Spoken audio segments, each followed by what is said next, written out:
নমস্কাৰ প্ৰিয় বন্ধু বান্ধৱীসকল সকলোকে পুনৰ এবাৰ আমাৰ চেনেলটোলৈ স্বাগতম জনাইছো। প্ৰিয় বন্ধু বান্ধৱীসকল আজিৰ এই ভিডিঅ'টোৰ জৰিয়তে আপোনালোকে জানিব পাৰিব এটা চমৎকাৰী আঙঠিৰ বিষয়ে, যিটো আঙঠি পিন্ধিলে আপুনি আৰ্থিকভাৱে অৰ্থনৈতিক দিশত উন্নতি হ'ব পাৰিব কেৱল আপুনি 30 দিনৰ ভিতৰতে। আপুনি আজিৰ এই ভিডিঅ'টো চাওক সম্পূৰ্ণকৈ। আপুনি কেনেকৈ পিন্ধিব, কেনেকৈ ধাৰণ কৰিলে আপুনি সুফল পাব পাৰিব, লগতে কোন ৰাশিয়ে এই আঙঠিটো পিন্ধাটো জৰুৰী, লগতে কোন কেইটা ৰাশিয়ে এই আঙঠিটো পিন্ধাটো উচিত নহয়। আজিৰ ভিডিঅ'টো চালে আপুনি সুন্দৰভাৱে সকলোবিলাক কথা জানিব পাৰিব। গতিকে আপুনি ভিডিঅ'টো শেষলৈকে চোৱাটো খুবেই জৰুৰী। আপুনি আৰ্থিকভাৱে উন্নতি হ'ব পাৰিব কেৱল 30 দিনৰ ভিতৰতে। এমাহৰ ভিতৰতে আপুনি অৰ্থনৈতিকভাৱে কেনেকৈ উন্নতি হ'ব পাৰিব, ধন টকা পইচাৰ সমস্যা কেনেকৈ আপুনি দূৰ কৰি উন্নতি হ'ব পাৰিব, এই সকলোবিলাক কথা এই ভিডিঅ'টোৰ জৰিয়তে আপুনি জানিব পাৰিব। কেনেকৈ আপুনি এই আঙঠি ধাৰণ কৰিলে সুফল পাব, আপুনি কি কথা মনত ৰখাটো জৰুৰী এই আঙঠি পিন্ধাৰ সময়ত। আপুনি এই ভিডিঅ'টো চালে সুন্দৰভাৱে সকলোবিলাক কথা জানিব পাৰিব। তেন্তে প্ৰিয় বন্ধু বান্ধৱীসকল আজিৰ এই ভিডিঅ'টোৰ মাজলৈ আগবঢ়াৰ পূৰ্বে আপুনি কমেণ্ট ছেকশ্যনলৈ যাওক আৰু আপোনাৰ আৰাধ্য পৰমেশ্বৰৰ নাম অৱশ্যেই স্মৰণ কৰক। লগতে ভিডিঅ'টোত এটা লাইক কৰিব বুলি আশা কৰিলোঁ। আপোনালোকে ভিডিঅ'সমূহত এটা লাইক কৰিলে আমাৰ ভিডিঅ' বনোৱাত মনোবল বৃদ্ধি হয় আৰু আপোনালোকৰ বাবে এটা নতুন কথা ভিডিঅ'ৰ জৰিয়তে প্ৰস্তুত কৰি আপোনালোকৰ মাজলৈ যাতে আগবঢ়াই দিব পাৰোঁ, সেইবাবে আপোনালোকে ভিডিঅ'সমূহত এটা লাইক কৰি আমাৰ মনোবল বৃদ্ধি কৰিব বুলি আশা কৰিলোঁ। প্ৰিয় বন্ধু বান্ধৱীসকল প্ৰতিজন ব্যক্তিয়ে আৰ্থিক সমস্যাৰ পৰা সকাহ পোৱাটো বিচাৰে। প্ৰতিজন ব্যক্তিয়ে বহুতো উপায় কৰে। বহু মানুহে নানা ধৰণৰ উপায় কৰে, বহুতো ভগৱানক পূজা অৰ্চনা কৰে। তাৰ পাছতো তেওঁলোকে আৰ্থিকভাৱে উন্নতি হ'ব নোৱাৰে। তেওঁলোকৰ যি ধন টকা পইচাৰ সমস্যা, সেই সমস্যাৰ পৰা মুক্ত হ'ব নোৱাৰে, আৰ্থিকভাৱে উন্নতি হ'ব নোৱাৰে। আজিৰ এই ভিডিঅ'টোত আমি যিটো ৰত্ন আঙঠিৰ বিষয়ে আপোনালোকৰ লগত আলোচনা কৰিম, এই আঙঠিটো আপুনি পৰিধান কৰিলে কেৱল আপুনি 30 দিনৰ ভিতৰত অৰ্থাৎ এমাহৰ ভিতৰতে সুফল পাবলৈ সক্ষম হ'ব। এমাহতে আপুনি আৰ্থিকভাৱে উন্নতি হ'বলৈ সক্ষম হ'ব পাৰিব। গতিকে প্ৰিয় বন্ধু বান্ধৱীসকল বলক তেন্তে বেছি পলম নকৰি আজিৰ ভিডিঅ'টোৰ আমি মূল বিষয়বস্তুলৈ আগবাঢ়োঁ। তাৰ আগতে আপোনালোকক এটা সৰু অনুৰোধ, যদিহে প্ৰিয় বন্ধু বান্ধৱীসকল প্ৰথমবাৰৰ বাবে আমাৰ চেনেলটোৰ আপুনি ভিডিঅ' চাই আছে, তেন্তে আমাৰ চেনেলটো ছাবস্ক্ৰাইব কৰি ছাইডত থকা ঘণ্টাৰ দৰে আইকনটো অল কৰি ৰাখিব। কিয়নো প্ৰিয় বন্ধু বান্ধৱীসকল প্ৰতিদিনে আমি আপোনালোকৰ বাবে এটা ইনফৰ্মেটিভ ভিডিঅ' আপলোড কৰোঁ, যিসমূহ ভিডিঅ' আপুনি যদি সকলোতকৈ আগতে বা আপুনি যদি জানিব পাৰে এই ভিডিঅ'সমূহৰ কথা, তেতিয়াহ'লে আপুনি বহুতো নজনা কথা জানিবলৈ সক্ষম হ'ব পাৰিব আৰু জীৱনত আপুনি সুফল পাবলৈ সক্ষম হ'ব পাৰিব। সেইবাবে এই চেনেলটো ছাবস্ক্ৰাইব কৰি আপোনাৰ বন্ধুবৰ্গৰ লগতো যিমান পাৰে আমাৰ চেনেলটোৰ ভিডিঅ'সমূহ শ্বেয়াৰ কৰিব। তেন্তে প্ৰিয় বন্ধু বান্ধৱীসকল বেছি পলম নকৰি বলক আজিৰ এই ভিডিঅ'টোৰ আমি মূল বিষয়বস্তুলৈ আগবাঢ়োঁ। প্ৰিয় বন্ধু বান্ধৱীসকল এই ৰত্নবিধ ধাৰণ কৰিলে মাত্ৰ 30 দিনতে আৰ্থিক সমস্যা দূৰ হয়। গুৰু ৰাশিফলত দুৰ্বল হ'লে পোখৰাজ ৰত্ন পিন্ধিবলৈ পৰামৰ্শ দিয়া হৈছে। ৰত্ন জ্যোতিষশাস্ত্ৰৰ মতে এই ৰত্ন পিন্ধিলে ফলাফল ভাল হয়।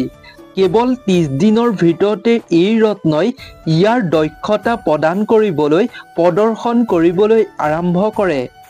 এই ৰত্ন পিন্ধিলে অৰ্থনৈতিক পৰিস্থিতি শক্তিশালী হয়। আৰ্থিকভাৱে তেওঁলোক উন্নতি হ'ব পাৰে। আৰ্থিক সমস্যা দূৰ হ'ব কেৱল 30 দিনৰ ভিতৰতে।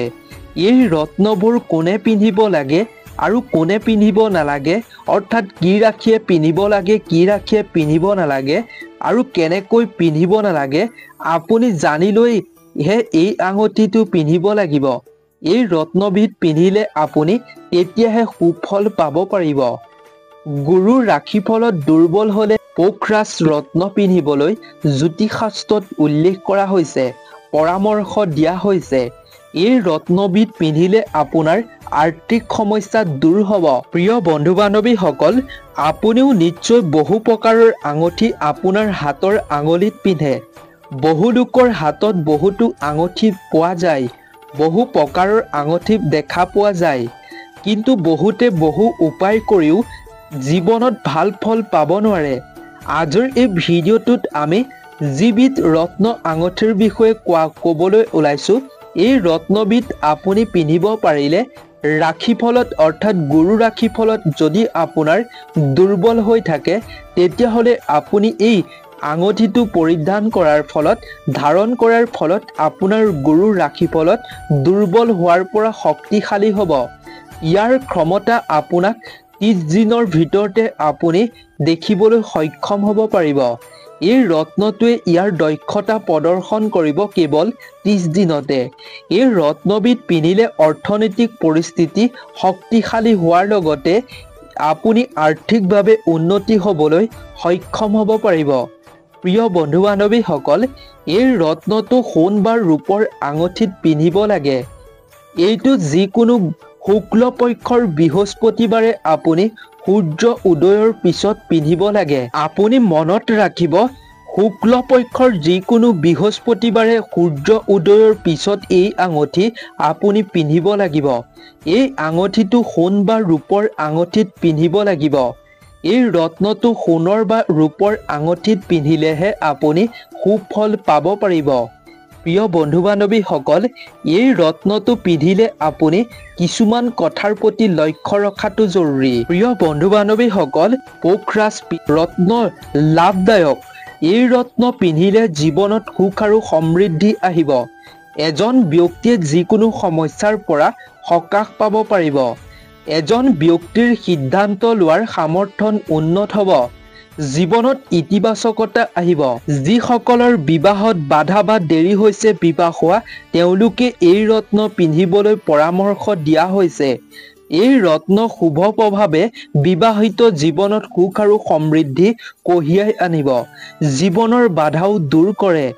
বিশ্বাস কৰা হয় যে এই ৰত্ন পিন্ধিলে জীৱনত সুখ আৰু সম্পদ লগতে গৌৰৱেৰে জীৱনটো ভৰি পৰে। টকা পইচাৰ সকলো সমস্যা দূৰ হৈ পৰে। 30 দিনৰ ভিতৰতে আপোনাৰ আৰ্থিক সমস্যা দূৰ হৈ আপুনি উন্নতি হ'বলৈ সক্ষম হ'ব পাৰিব। প্ৰিয় বন্ধু বান্ধৱীসকল, পোখৰাজ ৰত্ন কোন ৰাশিয়ে পিন্ধিব লাগে, কোন ৰাশিয়ে পিন্ধিব নালাগে, আহক আমি তাৰ বিষয়ে জানো এইবাৰ। প্ৰথমতে জনাম এই ৰত্নক কি ৰাশিয়ে ধাৰণ কৰিব পাৰে। এই ৰত্নটো মেষ ৰাশি, সিংহ ৰাশি, কৰ্কট ৰাশি, বৃশ্চিক ৰাশি, ধনু ৰাশি, মীন ৰাশি লোকসকলে পিন্ধিব পাৰে। এই ৰাশিৰ লোকসকলে পোখৰাজ পিন্ধি সম্পদ আৰু খ্যাতি লাভ কৰিব পাৰে। আৰ্থিকভাৱে উন্নতি হ'ব পাৰিব এই ৰাশিৰ ব্যক্তিসকলে। এই ৰত্নটো মুখ্যতঃ ধনু ৰাশি, মীন ৰাশিৰ বাবে এক আশীৰ্বাদ। বহুতো সুফল পাবলৈ সক্ষম হ'ব পাৰিব এই ৰাশিৰ ব্যক্তিসকলে। এতিয়া জানো আহক কোন ৰাশিয়ে এই আঙুঠিটো ধাৰণ কৰিব নালাগে। প্ৰিয় বন্ধু বান্ধৱীসকল, সেয়া হৈছে বৃষ ৰাশি, মিথুন ৰাশি, কন্যা ৰাশি, তুলা ৰাশি, মকৰ ৰাশি, কুম্ভ ৰাশিয়ে এই ৰত্নবিধ ধাৰণ কৰাৰ আগতে তেওঁলোকে এজন জ্যোতিষীৰ ওচৰলৈ গৈ ভালদৰে পৰামৰ্শ লোৱাটো খুবেই জৰুৰী। এই ৰত্ন পিন্ধাৰ আগতে প্ৰতিজন ব্যক্তিয়ে এজন জ্যোতিষীৰ পৰামৰ্শ লৈ পিন্ধাটো খুবেই জৰুৰী। প্ৰিয় বন্ধু বান্ধৱীসকল, পোখৰাজ কেতিয়াও আপুনি পান্না, নীলমণি, হীৰা আৰু গোমেদ আৰু লহশুনিয়া ৰত্নৰ সৈতে পিন্ধিব নালাগে। প্ৰিয় বন্ধু বান্ধৱীসকল, পোখৰাজ ৰত্ন আপুনি কেনেকৈ পিন্ধিব, কি ৰাশিয়ে পিন্ধিব লাগে, কি ৰাশিয়ে পিন্ধিব নালাগে, এই সকলোবিলাক কথা নিশ্চয় জানিব পাৰিলে। আপুনি এই আঙুঠি পিন্ধাৰ আগতে আপুনি পৰামৰ্শ লোৱাটো জৰুৰী এজন জ্যোতিষীৰ ওচৰলৈ গৈ। আপুনি ওচৰত জ্যোতিষীজনৰ ওচৰত গৈ পৰামৰ্শ লওক আৰু আপোনাৰ সমস্যাৰ কথা জ্যোতিষীজনৰ আগত কওক আৰু আপুনি 2 কেৰেট আৰু 3 কেৰেট, 5 কেৰেট বা 7 কেৰেটৰ পোখৰাজ পিন্ধিব পাৰে। সেইবাবে 12টা ৰাশিৰ ব্যক্তিসকলে এজন জ্যোতিষীৰ ওচৰত পৰামৰ্শ লোৱাৰ পাছত এই ৰত্ন পিন্ধক আৰু আপুনি 30 দিনৰ পাছতে সুফল পাবলৈ সক্ষম হ'ব পাৰিব। যিকোনো শুক্ল পক্ষৰ বৃহস্পতিবাৰে সূৰ্য উদয়ৰ পাছত আপুনি এই ৰত্ন পৰিধান কৰক, সুফল আপুনি পাবই। আপুনি এই আঙুঠি পিন্ধাৰ ফলত গুৰু ৰাশিফলত দুৰ্বল হৈ থাকিলে শক্তিশালী হ'ব আৰু 30 দিনৰ ভিতৰতে এই ৰত্নই ইয়াৰ দক্ষতা প্ৰদৰ্শন আপোনাৰ আগত কৰিব। আৰ্থিক সমস্যা শক্তিশালী হ'ব, আৰ্থিক সমস্যা দূৰ হৈ পৰিব, ঘৰত ধন টকা পইচাৰ সমস্যা দূৰ হৈ পৰিব এই ৰত্নবিধ ধাৰণ কৰিলে 30 দিনৰ ভিতৰতে। সেইবাবে আপুনি সুফল পাবৰ বাবে এই কথাখিনি মানি চলি নিয়মত এই ৰত্ন পৰিধান কৰাটো খুবেই জৰুৰী, তেতিয়াহে আপুনি সুফল পাব পাৰিব। আমি কেৱল আপোনালোকক জ্যোতিষশাস্ত্ৰত উল্লেখ থকা এই ৰত্নবিধৰ বিষয়েহে আপোনালোকক পৰামৰ্শ দিছোঁ। জ্যোতিষশাস্ত্ৰৰ মতেহে পৰামৰ্শ আপোনালোকক দিছোঁ। আপুনি এজন জ্যোতিষীৰ ওচৰত যোৱাটো খুবেই জৰুৰী। যদিহে আপুনি এই পোখৰাজ ৰত্নবিধ পৰিধান কৰিব বিচাৰে, আপোনাৰ হাতত সোণৰ বা ৰূপৰ আঙুঠিত পিন্ধিব বিচাৰে, তেতিয়াহ'লে এই কথাখিনি আপুনি মানিহে এই আঙুঠি নিজৰ আঙুলিত পিন্ধাটো খুবেই জৰুৰী। প্ৰিয় বন্ধু বান্ধৱীসকল, আশা কৰোঁ আপুনি নিশ্চয় ভিডিঅ'টো চাই ভাল পালে। যদিহে ভিডিঅ'টো চাই ভাল পালে তেন্তে আপোনাৰ আৰু 10জন বন্ধুবৰ্গৰ লগতো যিমান পাৰে শ্বেয়াৰ কৰিব, যাতে তেওঁলোকেও এই আঙুঠি ধাৰণ কৰি তেওঁলোকৰ আৰ্থিক সমস্যা দূৰ কৰি আৰ্থিকভাৱে তেওঁলোকেও উন্নতি হ'ব পাৰে। ৰাশিয়ে এই আঙুঠি পিন্ধিব লাগিব, কেনেকৈ পিন্ধিব লাগিব, লগতে এই আঙুঠি কোন ৰাশিয়ে পিন্ধিব নালাগিব তাৰ বিষয়ে যাতে তেওঁলোকেও জানিব পাৰে, সেইবাবে সকলোৰে লগত ভিডিঅ'টো শ্বেয়াৰ কৰিব বুলি আশা কৰিলোঁ। তেন্তে প্ৰিয় বন্ধু বান্ধৱীসকল, আজিৰ ভিডিঅ'টো ইমানেই আছিল। নতুন এটা ভিডিঅ' প্ৰস্তুত কৰি পুনৰ এবাৰ আপোনালোক সকলোকে লগ পাম।